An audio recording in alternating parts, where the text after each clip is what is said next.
حضرت ایوب علیہ السلام کا امتحان۔ حضرت ایوب علیہ السلام حضرت اسحاق علیہ السلام کی اولاد میں سے ہیں اور ان کی والدہ حضرت لوط علیہ السلام کے خاندان میں سے ہیں۔ اللہ تبارک و تعالی نے آپ کو ہر طرح کی نعمتوں سے نوازا تھا، حسن صورت بھی اور مال و دولت کی کثرت بھی، بے شمار مویشی اور کھیت و باغ وغیرہ کے آپ مالک تھے۔ جب اللہ تبارک و تعالی نے آپ کو آزمائش و امتحان میں ڈالا تو آپ علیہ السلام کا مکان گر پڑا اور آپ علیہ السلام کے تمام بیٹے اس کے نیچے دب کر مر گئے، اور تمام جانور جس میں سینکڑوں اونٹ اور ہزارہ بکریاں تھیں سب مر گئے۔ تمام کھیتیاں اور باغات بھی برباد ہو گئے، غرض آپ علیہ السلام کے پاس کچھ بھی باقی نہیں رہا۔ آپ علیہ السلام کو جب ان چیزوں کے ہلاک و برباد ہونے کی خبر دی جاتی تھی تو آپ علیہ السلام حمد الہی کرتے اور شکر بجا لاتے تھے اور فرماتے تھے کہ میرا کیا تھا اور کیا ہے، جس کا تھا اس نے لے لیا، جب تک اس نے مجھے دے رکھا تھا میرے پاس تھا، جب اس نے چاہا لے لیا، میں ہر حال میں اس کی رضا پر راضی ہوں۔ اس کے بعد آپ علیہ السلام بیمار ہو گئے اور آپ علیہ السلام کے جسم مبارک پر بڑے بڑے آبلے پڑ گئے۔ اس حال میں سب لوگوں نے آپ علیہ السلام کو چھوڑ دیا، بس فقط آپ کی بیوی جن کا نام رحمت بنت افرائیم تھا، جو حضرت یوسف علیہ السلام کی پوتی تھیں، آپ علیہ السلام کی خدمت کرتی تھیں۔ سالہ سال تک آپ علیہ السلام کا یہی حال رہا۔ آپ آبلوں اور پھوڑوں کے زخموں سے بڑی تکلیفوں میں رہے۔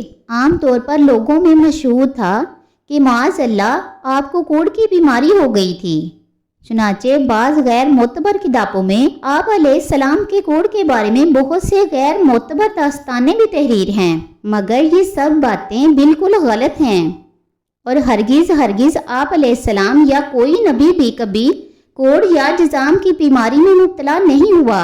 اس لیے کہ یہ مسئلہ متفق علیہ ہے کہ انبیاء کرام علیہ السلام کا تمام ان بیماریوں سے محفوظ رہنا ضروری ہے، جو عوام کے نزدیک باعث نفرت اور حقارت ہیں، کیونکہ انبیاء کرام علیہ السلام کا یہ فرض منصبی ہے کہ وہ تبلیغ کرتے رہیں۔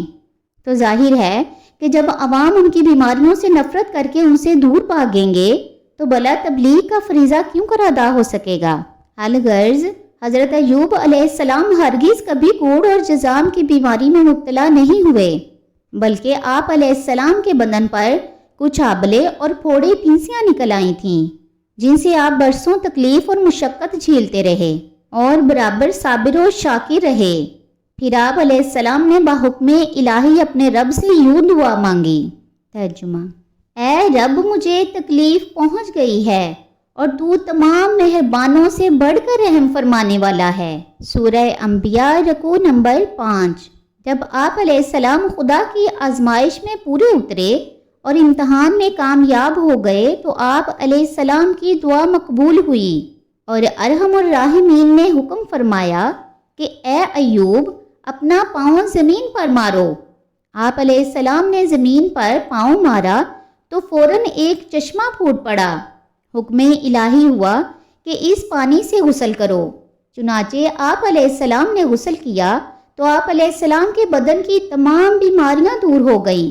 پھر آپ علیہ السلام 40 قدم دور چلے تو دوبارہ زمین پر قدم مارنے کا حکم ہوا، اور آپ علیہ السلام کے قدم مارتے ہی پھر ایک دوسرا چشمہ نمودار ہو گیا، جس کا پانی بے حد ٹھنڈا، بہت شیریں اور نہایت لذیذ تھا۔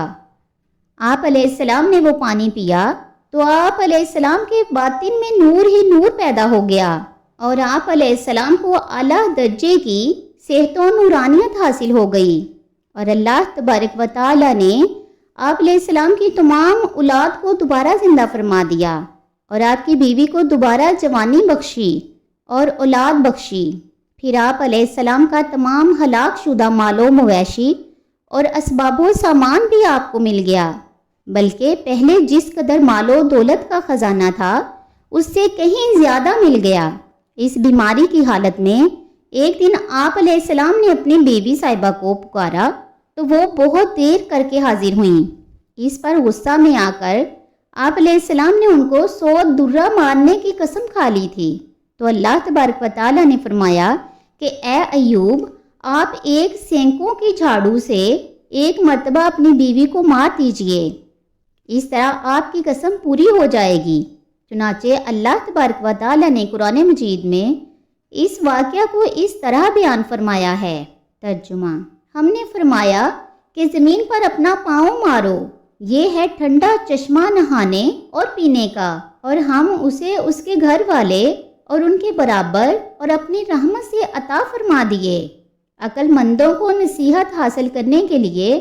اور ہم نے فرمایا کہ اپنے ہاتھ میں ایک جھاڑ دے کر اس سے مار دو اور قسم نہ توڑو، بے شک ہم نے اس ایوب کو صابر پایا، وہ کیا ہی اچھا بندہ ہے، بے شک وہ خدا کی طرف بہت رجوع لانے والا ہے۔ پارہ نمبر 23، رکوع نمبر 4۔ الغرض حضرت ایوب علیہ السلام اس امتحان میں پورے کامیاب ہو گئے، اور اللہ تبارک و تعالیٰ نے ان کو اپنی نوازشوں اور عنایتوں سے اس طرح سرفراز فرما دیا اور قرآن مجید کی ان کی مدح خوانی فرما کر اواب کے لاجواب خطاب سے ان کے سر مبارک پر سربلندی کا تاج رکھ دیا۔ درس ہدایت: حضرت ایوب علیہ السلام کے اس واقعی امتحان میں یہ ہدایت ملتی ہے کہ اللہ تعالیٰ کے نیک بندوں کا بھی خدا کی طرف سے امتحان ہوا کرتا ہے، اور جب وہ امتحان میں کامیاب اور آزمائش میں پورے اترتے ہیں تو اللہ تبارک و تعالیٰ ان کے مراتب و درجات میں اتنی اعلیٰ سربلندی عطا فرما دیتا ہے کہ کوئی انسان اس کو سوچ بھی نہیں سکتا۔ نیز اس واقعہ سے یہ سبق بھی ملتا ہے کہ امتحان و آزمائش کے وقت صبر کرنا اور خداوند عالم کی رضا پر راضی رہنا، اس کا پھل کتنا اچھا، کتنا میٹھا اور کس قدر لذیذ ہوتا ہے۔